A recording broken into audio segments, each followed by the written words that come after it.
I was standing in the middle of a literal media circus, cameras flashing like strobes and reporters screaming my name, but all I could think about was the way she looked at me right before she disappeared into the crowd. Her eyes filled with a level of betrayal that made my platinum records and sold-out stadiums feel like worthless pieces of plastic. I had everything the world says you should want: the fame, the money, and a face that was plastered on every billboard from Times Square to Tokyo. Yet I was willing to burn it all down just for one more second of the quiet silence we shared in that small, dusty library where no one knew who I was. Was I wrong to lie to her about my entire life just to feel like a normal human being for once? Or would you have done the exact same thing if you felt like your soul was being suffocated by the very dream you spent your whole life chasing? I need you to listen to this entire story and tell me if I'm the villain here, because honestly, after everything that's happened, I don't even know who I am anymore. It all started on a Tuesday, a day that should have been just another blur of meetings, rehearsals, and fake smiles. My name is Liam. Well, to the world I'm Leo Jax, the guy who broke every streaming record last year. But deep down, I'm just a guy who misses the smell of rain and the ability to buy a coffee without a security detail. My life had become a gilded cage where every word I spoke was scripted by a PR team, and every move I made was tracked by paparazzi who lived in the bushes outside my house. I was exhausted, physically and mentally, feeling like a product rather than a person. That morning, I decided I couldn't do it anymore. I put on the most nondescript gray hoodie I owned, found a pair of old glasses I used for reading, and slipped out the back service entrance of my hotel before my manager, Marcus, could wake up and start barking about my schedule. That's when I saw her. She was sitting in a corner on a mismatched velvet armchair, her hair tucked behind her ear, completely absorbed in a book. She wasn't looking for a celebrity. She wasn't looking for anyone. She was just there. Her name was Maya, as I'd later find out, but in that moment, she was just the girl who didn't look up when I walked in. For the first time in 3 years, I wasn't being stared at. I grabbed a random book on historical architecture just to have an excuse to sit near her. We sat in silence for nearly an hour, the only sound being the ticking of an old clock and the occasional turn of a page. When she finally looked up, our eyes met, and there was no spark of recognition, no gasp, no reaching for a phone to take a selfie. She just gave me a small, shy smile and said the book I was holding was actually one of the most boring ones in the shop and suggested I try the memoir section instead. Her voice was soft like a secret, and I felt something in my chest loosen for the first time in years. We started talking, not about music or fame, but about the books we loved and the places we wanted to go. I told her my name was Liam, and that I was just a traveling researcher. It was a lie, but it was a lie that allowed me to be real. Over the next month, I became a master of deception. I would finish a stadium show for 50,000 screaming fans, wash off the glitter and the sweat, throw on my Liam clothes, and meet Maya at that bookstore or a small park. She was so shy, so incredibly grounded. She worked as a freelance illustrator and lived in a tiny apartment filled with plants. She told me about her dreams of illustrating children's books, and how she struggled with social anxiety, which is why she loved the quiet of the bookstore. The more I got to know her, the more I fell in love with her, and the more I hated Leo Jax. I was living a double life that was becoming impossible to maintain. Every time she laughed at one of my jokes or shared a childhood memory, I felt a sharp pang of guilt. I was building a relationship on a foundation of sand, and I knew it. One evening, we were walking through a small botanical garden, and she pointed at a rare flower, explaining its scientific name and history with such passion that I forgot to breathe. She looked at me and asked what I did for a living again, and I stumbled over my words, inventing a story about a research paper on urban development. The lie felt like lead in my mouth. I wanted to tell her that I wrote songs that made millions of people cry, but I couldn't risk the magic we had. My manager, Marcus, was becoming increasingly suspicious. He noticed I was disappearing for hours at a time, and that my energy on stage was different. I wasn't the arrogant rock star he wanted me to be. I was distracted by the thought of a quiet girl in a bookstore. He started hiring private investigators to follow me, which made my secret meetings with Maya even more dangerous. I had to use decoys, jumping into different cars and switching clothes in back alleys just to spend an hour with her. It was exhausting, but she was the only thing that made sense in my world. Maya started noticing things too. She'd ask why my hands were always shaking or why I seemed so jumpy when a camera phone was pointed in our general direction. I'd make up excuses about having too much caffeine or being naturally anxious. She'd just take my hand and tell me everything was going to be okay, not knowing that she was the very thing I was trying to protect from the monster of my own making. I remember one night we sat on her tiny balcony, the city lights twinkling in the distance. She told me about her father, who had been a local musician, and how the small-town fame had eventually destroyed their family. She said she hated the spotlight and couldn't imagine why anyone would want to be famous. That was the moment I realized that telling her the truth wouldn't just be an explanation. It would be a betrayal of everything she believed in. I felt trapped. I was Leo Jax to the world, a man I didn't even like, and I was Liam to Maya, a man who didn't actually exist. The pressure from the record label was also reaching a breaking point.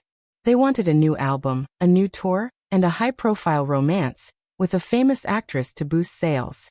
Marcus kept pushing me, telling me that the Leo Jax brand was bigger than my personal feelings.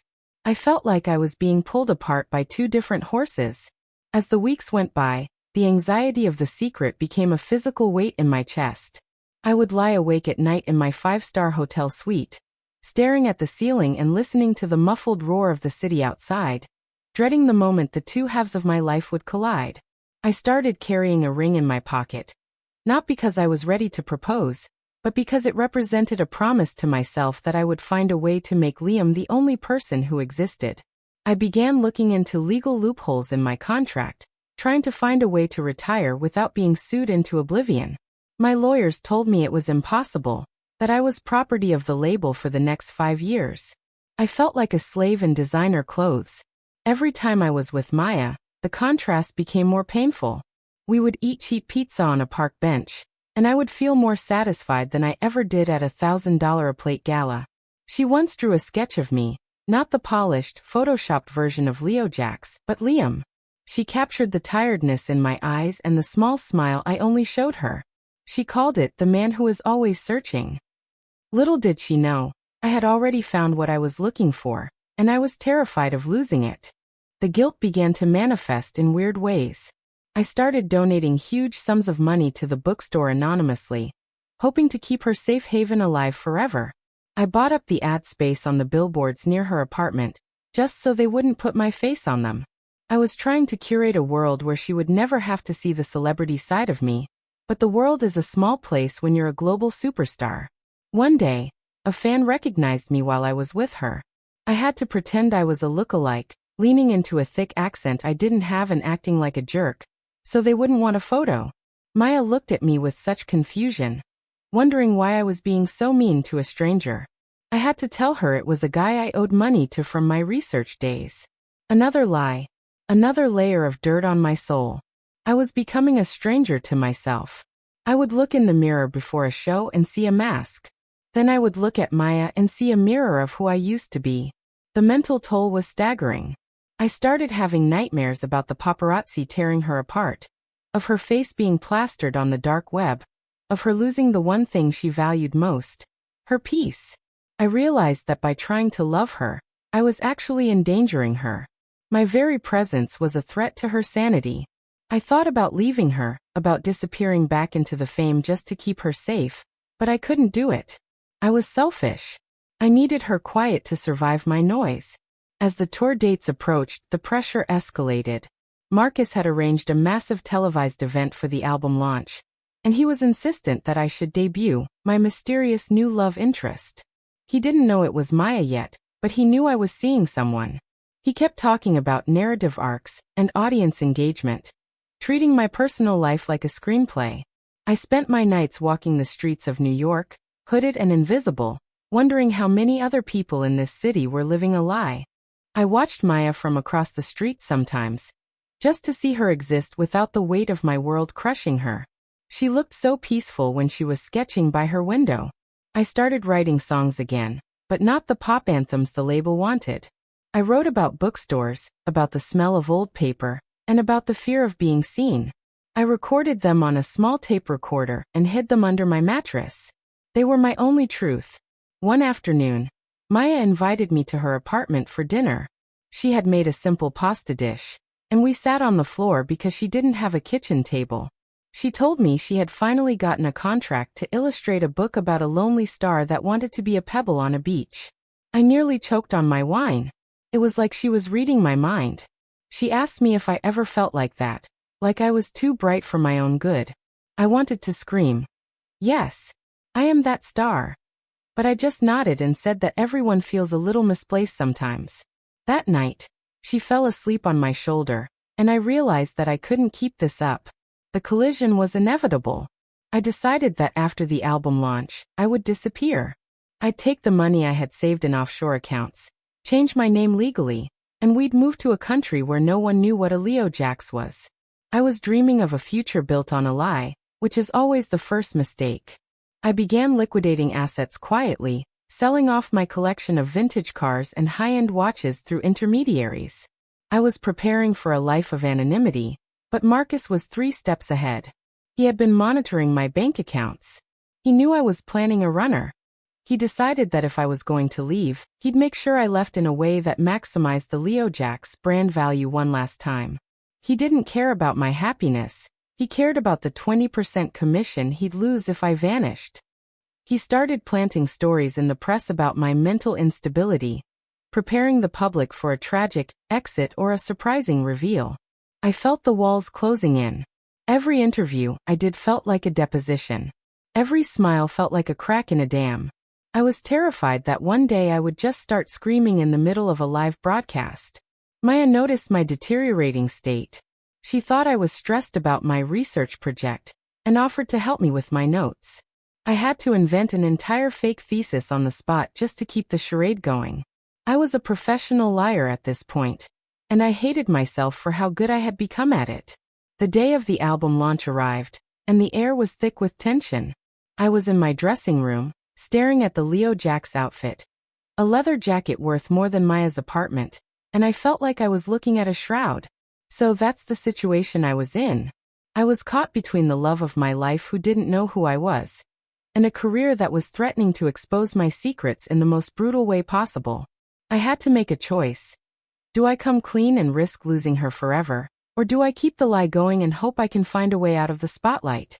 Before I tell you what happened next, the moment everything exploded in the most public way imaginable, I want you to pause and comment below what you would have done in my shoes.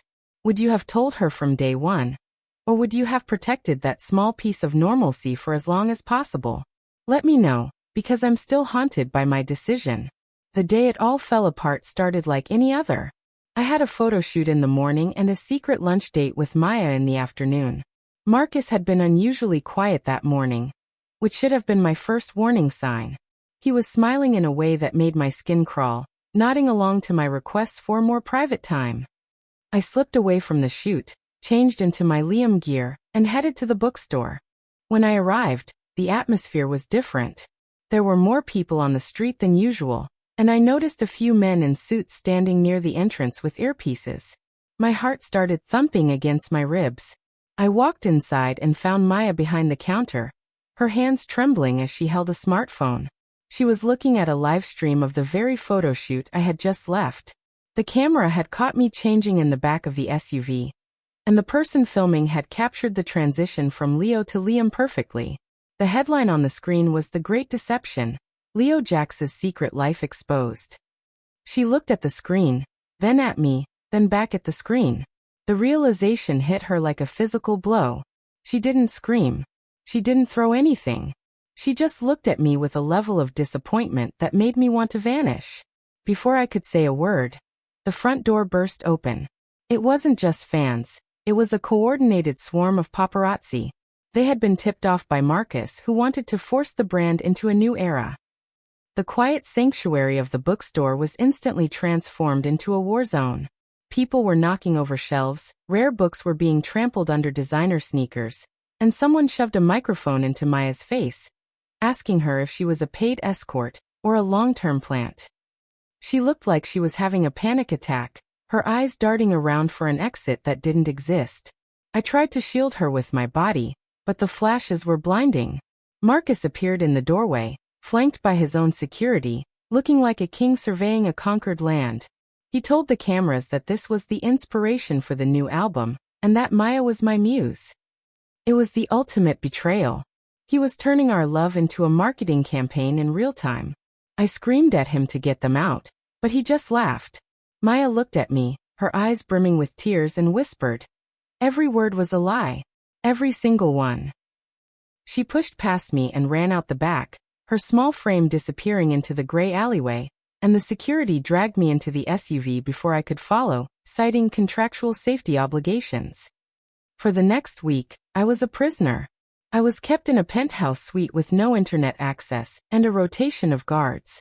The label released a series of pre-written statements in my name, claiming that Maya and I were happily navigating the challenges of fame. It was a lie. I was losing my mind. I eventually found a way out through the laundry chute, landing in a pile of linens, and sprinting through the basement to the street. I didn't go to my house. I didn't go to the studio. I went to the bookstore, but it was ruined. Windows were smashed by fans who thought Maya was stealing me from them. There was police tape everywhere. I found her old boss, the elderly man who owned the place, and he told me she had left the city. He wouldn't tell me where. He told me I had brought a plague into his home. I spent the next several months following every lead. I hired private investigators who weren't connected to the industry. I sold my cars, my jewelry, and my house to fund the search and to pay for the repairs to the bookstore. I was radioactive. No one in the industry would help me. The legal battles were just as draining. My label sued me for reputational damage because I refused to do the post-reveal interviews they had sold to major networks. I was fighting on two fronts: a legal war for my freedom and a personal war for my soul. I spent nights in cheap motels, staring at the grainy photos of Maya the tabloids were still circulating. They had found her high school yearbooks, her old art projects. They were stripping her life bare for clicks. I felt a rage I'd never known. I decided that if the world wanted Leo Jax, I would give them something they'd never forget. I used my remaining influence to get a single, unedited slot on a global news network. I didn't tell Marcus. I didn't tell my lawyers. I just walked onto the set and started talking. I told the truth about everything. I showed the contracts that turned artists into puppets. I showed the proof that Marcus had leaked the bookstore location. I apologized to Maya, not through a publicist, but as the man who had lied to her. I told the world that the industry was a meat grinder that fed on genuine human connection. After the broadcast, I was officially done. Every sponsor dropped me. The label terminated my contract, but kept every dollar I'd ever made. I was broke, but for the first time in my life, I was light. I finally found a lead that she was in a small fishing village in the northernmost part of the country. I drove there in a beat-up truck, living off gas station food and sleeping in the back. When I finally saw her, she was sitting on a pier, drawing the ocean. She looked thinner, older, but she still had that same quiet dignity. I didn't approach her right away. I watched her for 3 days, making sure she was safe, making sure she was happy. She wasn't. She looked like a ghost. When I finally walked up to her, she didn't even look surprised. She just said, "I knew you'd find me. You have too much money not to." I sat down and told her that I had nothing left. I told her I had sued the label to release me, and in exchange, I had given them every cent I had earned and the rights to every song I would ever write for the next 10 years. I told her I was Liam now for real, because Leo Jax was legally and financially dead.